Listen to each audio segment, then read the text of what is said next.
Mae'n mynd i wneud y darlleniad nesaf, sef hanes cyfarwydd, stori cyfarwydd falle, a hanes y mab a frachlon.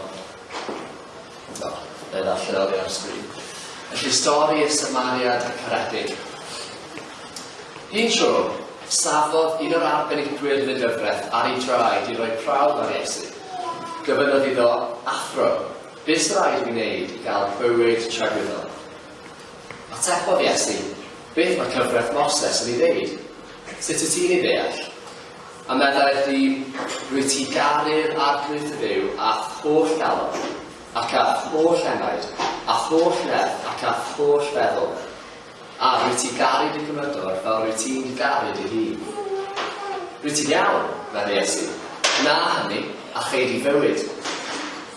Ond roedd y dyn eisiau cyfiawnhau i hi, felly gofynnodd Iesu, ond pwy ydy fy nghymydog i?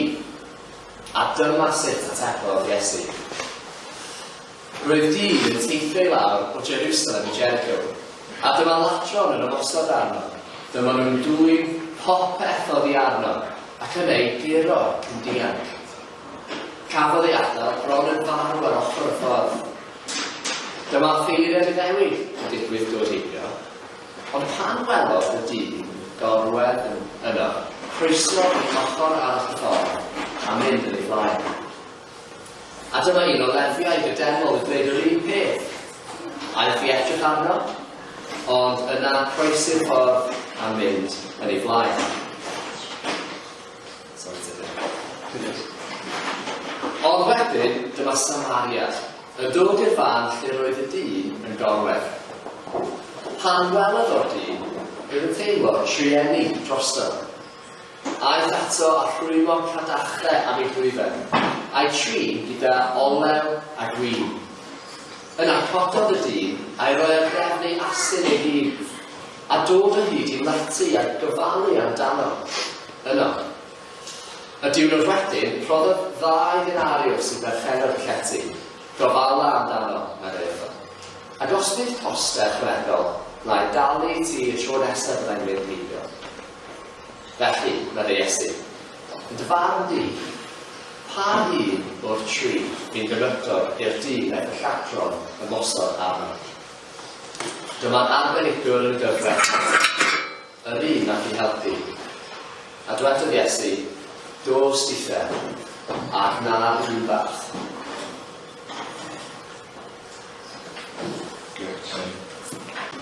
Rwan, ta Pregeth olaf bore yma. Tân Dani, fel maen nhw'n dweud yn y gogledd. Tân Dani oedd yn digwydd mewn tren stem, dweud. Oeddech chi roi mwy o lo mwyn mynd yn gynt. Tân Dani fi wrth i mi agor y gair i chi.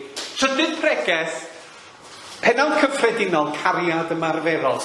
Da ni yn yr un gyntaf wedi edrych ar Cariad, yn yr ail sylwytha wedi edrych ar gyfiawnder, ac yna bore yma edrych ar Cariad Ymarferol a glynu wrth y gair Cymydog yn y fan yma. Yn y bregeth ar Cariad, oeddan ni'n pwysleisio'r ffaith fod yn cariad ni yn deillio o gariad Duw. Hwn ydi ffynhonnell yn cariad ni. Yr ydym ni yn caru am iddo ef yn gyntaf ein caru ni. A phan da ni'n rhoi'n ffydd yn yr arglwydd Iesu, mae'r ysbryd glân yn cynnatan fflam cariad Duw yna ni, sydd yn llosgi drwy gydol yn oes ac i dragwyddoldeb. A canlyniad hynny ydy bod ni yn caru Duw ac yn caru'n cydyn.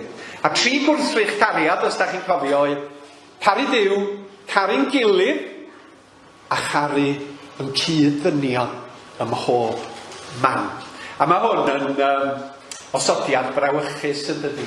Car yr arglwydd y Dduw a holl galon, a char dy Cymydog fel ti dy hun. Ac adnodd sydd wedi cydio na fi ydy yr adnodd hon o gweddi'r arglwydd cyfeithiad Beibl.net. Gwnelau'r dewyllus, deled y deyrnas, gwnelau'r dewyllus, megis yn y ner, felly ar y ddaear hefyd. A Beibl.net yn dweud, da ni eisiau i ti ddod i deyrnasu Dduw. Ac i'r cwbl sy'n dda yn dolwg di, ddigwydd yma ar y ddaear, fel mae'n digwydd yn y nefoedd. Mae hwnna dda, dydi? Dwi'n gwybod pwy gyfeithiodd hwn, ond mae'n dda, dydi? Gyda ni awdur y Beibl efo ni bore yma, yn ôl gwales, ond da ni'n gwybod na gair Duw ydi hwn. Da ni isio i ewyllus Duw ddigwydd yn yr eglwys newydd. Da ni isio ewyllus Duw ddigwydd yn y byd, ac yn Twrci, a Syria, ac Iran. Da ni isio ewyllus Duw ddigwydd yma yng Nghymru, yn ein cymunedau, ac yn ein gwlad ni, ac yn mywydau yn pobol ni. I'r cwbl sy'n dda yn golwg di ddigwydd yma ar y ddaear, fel mae'n digwydd yn y nefoedd. A wedyn, yr ail bregeth, o'n i wedi sôn sy'n dwytha am gyfiawnder, a cyfeirio at gair justice yn Saesneg. Yn y Beibla Saesneg, maen nhw'n defnyddio righteousness a justice. Un gair yn Gymraeg am y ddau, sef cyfiawnder. Ac o'n i'n pwysleisio yr elfen justice o gyfiawnder a'r cloriana yma de. Bod clorian i fod yn gytbwys. Ddim yn twyllo, ddim yn cymryd mantais o glodion, ddim yn cymryd mantais o'r bregus, ond yn bod ni'n ceisio cyfiawnder i bob un o drigolion y byd. Ac yna bore yma, da ni yn troi at y trydydd ar bregeth olaf, Cariad Ymarferol. Da chi'n teimlo'n boeth yma? Rydych ta fi sydd wedi twmo'n codi rwan. Di agor chydig ar y drws. Ac os da chi'n teimlo yn oer, gwyddwch arna fi den yn ei gau y drws. O mae yn twmod ydi. Cariad Ymarferol a Cymydog. A troi yn syth at ddameg y Samariad Trigarog. Nes i adael hon tan y diwadd y gyfres, oherwydd bod ti mor gyfarwydd i ni o Samariad Trigarog. Ti'n eisiau fo siarad am Samariad Trigarog. Eto, da ni'n gwybod stori y Samariad Trigarog, a da ni'n gwybod beth yw'r neges. Tybed. Tybed. Gair Duw di hwn. A mae gan Duw rhywbeth gwahanol i ddeitha chi bore yma, i beth ganddo fo i ddeitha chi mis yn ôl. Ma'ch sefyllfa chi di newid. Ma'ch teulu chi wedi newid. Ydy Duw yn deud rhywbeth gwahanol wrtha chi drwy ddameg y Samariad Trigarog. Sylwch yn y ddameg, mae yna 4 cwestiwn yn cael ei ofyn. A beth dwi'n mynd i wneud ydy cyffwrdd yn fyr hefo'r 4 cwestiwn sydd yn codi yn y ddameg. Awdurdod yn y gyfraith yn dod at yr arglwydd Iesu wrth iddo fo ddysgu ac yn gofyn cwestiwn iddo fo. A dyma'r cwestiwn cyntaf o'r 4. Athro, beth sy'n rhaid i ni ei wneud i gael bywyd tragwyddol? Rwan ni twrna hwn, da chi'n gwybod, da chi'n mynd ato fo i gael gwneud eich wyllus. Ond arbenigwr yng nghyfraith Duw yn Deuteronomion a Leviticus wedi studio fo yn fanwl, yn arbenigwr yn ysgolhaig ar gyfraith Duw. A mae o'n mynd at yr arglwydd Iesu, a'r geiria yn yr adnod cyn hon ydy, mwyn rhoi prawf arno. Oedd o'n ymddangos bod o dipyn o foi, da chi bod? Yn jarffio'r ddod at yr arglwydd Iesu. Mwan ta dwi'n mynd i roi prawf ar y ddapau Iesu Grist yma. A dwi'n mynd i weld sut mae o'n ymateb. A mae'r cwestiwn falle'n cael ei ofyn mwyn baglu Iesu Grist. Mwyn iddo fo roi ateb anghywir. Mwyn i'r cyfreithwyr a'r Sanhedrin a'r Pharisiaid i gondemnio fo. Athro, beth sy'n rhaid i mi ei wneud mwyn cael bywyd tragwyddol? A mae wych sut mae Iesu yn defnyddio sefyllfaoedd negyddol i ddod â rhywbeth cadarnhaol trwy'r adeg. Mae'n digwydd dro ar ôl tro yng ngweinidogaeth i'r Iesu. Mae pobl yn dymuno drwg iddo fo, mae pobl yn dymuno bod yn negyddol tuag ato fo. A mae Iesu rywsyd yn troi y digwyddiadau hynny i fod yn gyfrwng bendith a gwers a dysgu am Dduw a'i deyrnas. Efallai fod y dyn yn meddwl am ei gyflwr ysbrydol, falle bod o'n ddiffiant, a fod o'n poeni beth sydd yn mynd i ddigwydd ar ôl iddo fo farw, bod ganddo fo ffydd yn yw, a bod o'n gofyn, be wyt ti'n feddwl da ni fod i wneud mwyn cael bywyd tragwyddol? Chyfo, yr egwyddor gyffredinol yn y cymdeithas ni erbyn hyn ydy YOLO. YOLO. Gynnau frawd yn gyfres o'r enw YOLO. Ond rhywbeth arall mae YOLO Saesneg yn ei olygu de. You only live once. Hey, YOLO! Hynny yw, dos na ddim bywyd ar ôl y bywyd hwn. Da chi'n cael pryn bynnag o flynyddoedd mae lwc yn ei roi i chi, a da chi'n marw, a dyna ddiwedd ar bob dim. A mae'n treiddio i mewn i feddylfryd Cristnogion gweithio'r modd, lle maen nhw'n gallu mynd i siarad fel, o fe rhaid i ni wneud y gorau o'r bywyd hwn, oherwydd dyma'r unig bywyd sydd ganddo ni. Ac wrth gwrs mae peidio credu mewn tragwyddoldeb yn esgus da i beidio credu mewn Duw, yn dydi? O dwi'm yn credu mewn tragwyddoldeb, felly does dim Duw. Di Duw ddim yn bodoli, felly dwi ddim yn mynd i gredu mewn Duw. Ond nid dyna ddysgidiaeth y Beibl. Mae'r Beibl, mae'r arglwydd Iesu Grist dro ar ôl tro yn dweud wrtha ni. Da ni ar y ddaear yma am gyfnod, ond mae yna fywyd ar ôl marwolaeth. Da ni'n dal i fodoli, nid peidio a bod yr ydyn ni. Ac felly mae'r tynged ni yn ddibynnol ar yn ymateb ni i'r arglwydd Iesu Grist. A mae'r Iesu'n dysgu. Os da chi'n credu na fi, da chi'n gadwedig. Os da chi ddim yn credu na fi, da chi'n golledig. Rwan, ta ddoi at gwestiwn sydd yn codi meddyliau pobl ynglyn â hynny, yn nes ymlaen yn y bregeth. A mi oedd Iesu Grist wedi deud yn dweud, mae fi yw'r atgyfodiad ar bywyd, bydd pawb sy'n credu yno fi'n dod yn fyw iddyn nhw farw.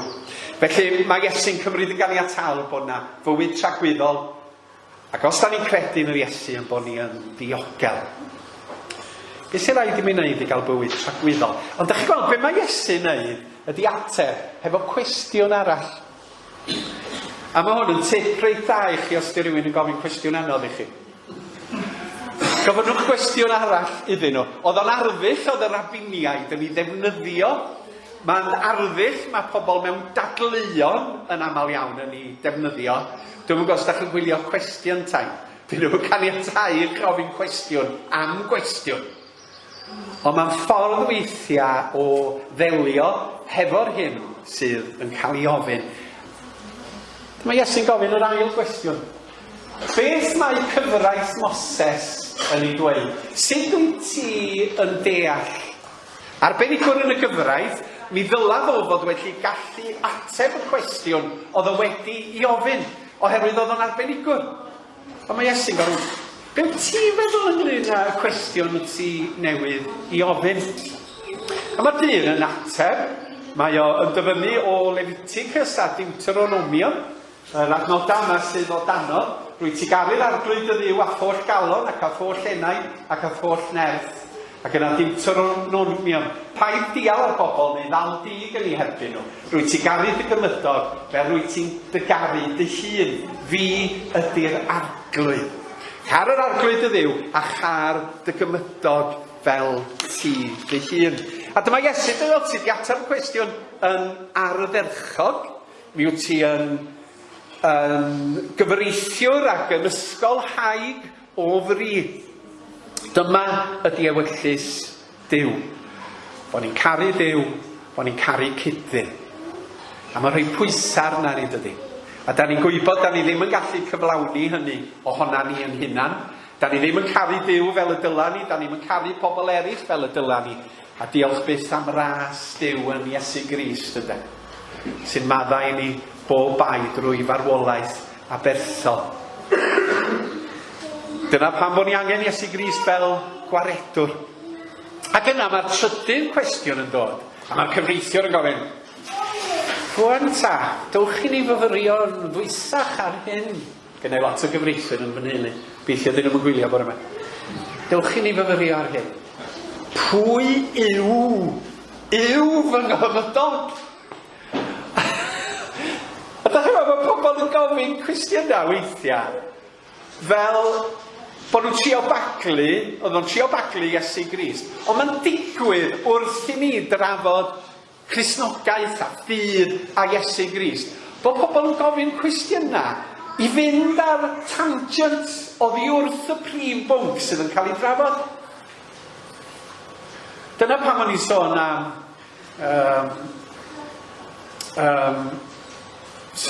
am y daeargryn.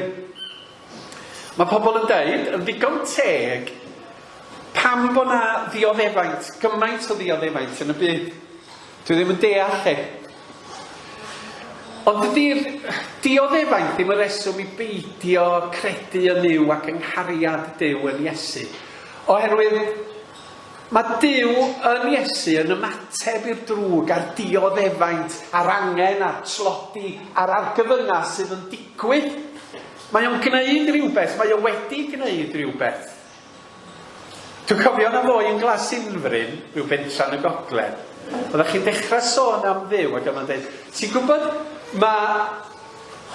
mae God yn anagram o God. Mae God yn anagram o dog. Ac oedd yn meddwl bod hynny'n tanseilio Duw yn llwyr ac yn gyfan gwbl, lle de. Mae fel dweud, ti'n gwybod bod Duw yn anagram o uwd? Ti di meddwl am hynny? Bod pobl yn codi pethau od weithiau mwyn osgoi her rhoi ffydd yn Nuw ac yn yr arglwydd Iesu Grist. A be oedd y Phariseaid yn neud oedd rhoi esboniad cul o pwy yw fy nghymydog. Oedd hynna'n yn gallu golygu pawb, na di? Neu nawr mod o bobl, dydi? Be mae cymydog yn ei olygu? Ydy Israeliaid eraill? Neu y bobl sy'n byw yn cwmpas i yn ynghymuned? Dyna di cymydog. Ond na rei yn mynd mor bell y Phariseaid yn dweud, wel, yng ngwir gymydog i ydy Phariseaid eraill. Ac felly, oedd nhw'n cymryd y gosodiad cyffredinol, card y gymydog fel ti dy hun, ac yn gwneud i ffinia fo'n fychan mwyn osgoi her aruthrol card y gymydog fel ti dy hun. Ond mae'r Iesu'n ateb o wahanol y tro yma, nid efo cwestiwn, ond efo'r stori y ddameg hyfryd yma am y Samariad trigaro. Chi'n gwybod y ddameg yn iawn? Dyn yn cerdded o Jerusalem i Jericho, lladron yn ymosod, i adael yn hanner marw. Mae yna ddau ddyn yn cerdded heibio, un yn offeiriad, un yn lefiad, pobl grefyddol iawn y ddau ohonyn nhw. Ac yna mae'r trydydd dyn yn dod oedd yn Samariaid. A un o'r gydion y stori ydy, oedd yr Iddewon yn casau Samariad. Oedd Samariad yn casau Iddewon. Oedd yr Iddewon yn credu bod y Samariaid yn Iddewon go iawn, oherwydd bod nhw wedi cymysgu drwy briodas hefo cenhedloedd y byd. Felly doedden nhw ddim yn Iddewon pur. A dyma Iesu'n gwneud yr ergyd yn ei ddameg fod yr un oedd Iddewon yn ei gasau yn stopio ac yn helpu y dyn yma yn ei angen.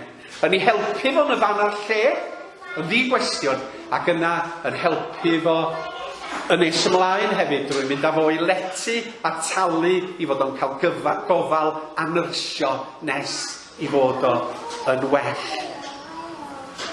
A mae'r gair groed yn Good Samaritan ydi o yn Saesneg, ond Samariad trigarog ydi o yn Gymraeg. Oherwydd bod o'n dweud, fe trigarhaodd wrtho,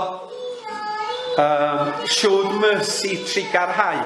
A mae'r gair, na i drio ddeud o, splagchithzumai, groed di hwnna, splagchithzumai, yn golygu y teimlad da chi'n gael yn eich stumog, pan da chi'n gweld rhywbeth erchyll neu difrifol, neu hyd yn oed pan da chi'n syrthio mewn cariad.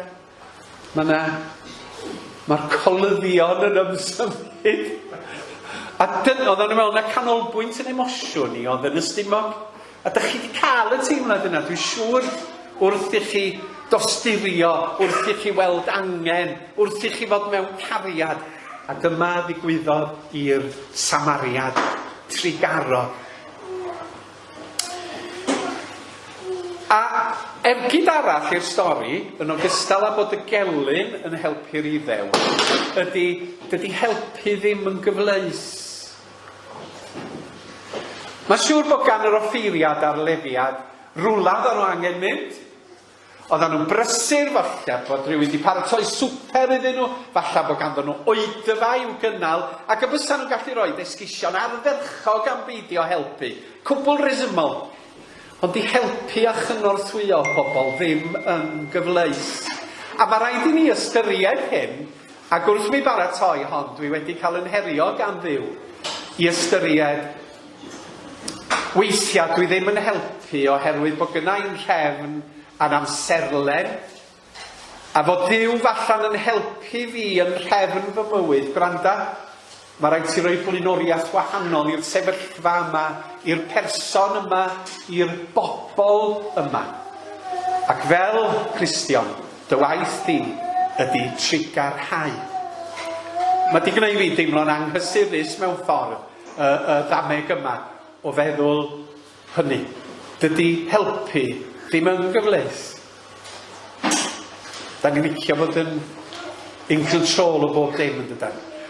Mae'n siŵr bod gen y Samariad na rwla i fynd a pethau i wneud, ond dyma fo'n camu o'r neilltu a dweud, dwi'n mynd i helpu y person yma. Gyda'r cwestiwn ola, ar ôl y stori ydy'r pedwerydd cwestiwn. A mae Iesu'n gofyn i'r cyfreithiwr, felly, medda Iesu, yn dy farn di, pa un o'r tri fi'n gymydog i'r dyn naeth y lladron ymosod? Chi gweld be mae Iesu'n neud? Mae'n troi'r cwestiwn ar ei ben. Pwy yw fy nghymydog i bwy wyt ti yn gymydog iddo? Oedd y cyfreithiwr eisiau gwneud y diffiniad o gymydog yn fychan, a mae Iesu'n troi a dweud, pwy wyt ti'n gymydog iddyn nhw? Pwy wyt ti mewn sefyllfa i'w helpu a'i cynorthwyo? A mae'r cyfreithiwr arbenigwr yn y gyfraith yn y fan yma yn ateb drwy ddanadd mewn ffordd yr un wnaeth ei helpu. Hwn di'r cymydog. Hwn ydy'r cymydog. Ac hefo'r pedwaredd cwestiwn, mae yna her arithrol i ni fel Cristnogion yn does. Sut yda ni yn caru yn ymarferol, yn y teulu, yn y cymuned, yn y cenedl ac ym myd Duw? Mi oedd yr arbenigwr yn y gyfraith yn gorfod cydnabod na'r gelyn oedd y cymydog yn y Samariad. A medda Iesu, dos deithau ac wna yr un fath. A dyma'r gorchymyn i nina hefyd ynda. Yng nghyd-destun Cariad Ymarferol sy'n deillio gariad Duw yn yr arglwydd Iesu. Yr wythnos yma, mae'r Iesu'n dweud, gwna di yr un modd. Pan ddaw na gyfle i gynorthwyo pobl, sut wyt ti'n ymateb i'r her a'r achlysur hwnnw? Oherwydd ym mhobol i ydach chi, pobl Iesu Grist. A mae pobl Iesu Grist yn bihafio yn wahanol, yn llawn cariad a gras tuag at ei cyd-dynion. A weithiau, un o'r anawstera da ni'n gorfod delio fo ydi lle da ni'n dechrau helpu pobl ynddo. Mae yna gymaint o angen yn y byd, mae yna gymaint o bobl bregus, mae yna gymaint o ddioddefwyr.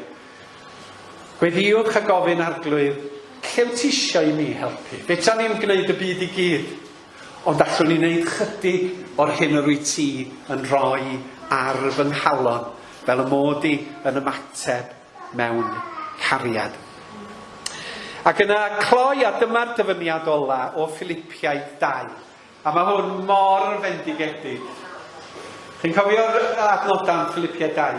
Os ydy perthyn i'r Meseia yn anogaeth o unrhyw fath i chi, os ydy gariad o unrhyw gysur i chi, os ydy'r ysbryd yn eich clymu chi'n un ac yn eich gwneud yn llawn tosturi ac yn garedig, yna gwnewch fi'n wirioneddol hapus drwy rannu'r un agwedd meddwl. Dangos cariad at eich gilydd a bod yn un o ran ysbryd a phwrpas. Dylai eich agwedd chi fod yr un fath ag agwedd y Meseia Iesu. Roedd o'n rhannu natur, un natur a Duw, heb angen ceisio gwneud ei hun yn gydradd â Duw, ond dewisod roi ei hun yn llwyr i wasanaethu eraill, a gwneud ei hun yn geiswas, a dod ato ni fel person dynol, roedd yn amlwg i bawb ei fod yn ddyn. Yna, dirafio ei hun fwy byth a bod yn nifydd hyd yn oed i farw, drwy gael ei ddienyddio ar y groes. Felly dyma Duw yn ei ddyrchafu'r safle uchaf a rhoi'r enw pwysicau iddo. Bydd pob un yn plygu enw Iesu, pawb yn y nefoedd ar ddaear a than y ddaear, a bydd pawb yn cydnabod na Iesu Grist ydy'r arglwydd ac yn rhoi clod i Dduw y tad. A'r esiampl ydy Iesu Grist ei hun. Iesu'n mynd i'r groes, Iesu, Duw yn dod i'r ddaear yn yr arglwydd Iesu. Ac os ydy o'n gwneud hynny yn gwasanaethu ni, fe ddyla ni na i wasanaethu ein gilydd gyda chariad ymarferol, cariad cyfiawnder a chymydog mwyn i enw. Amen.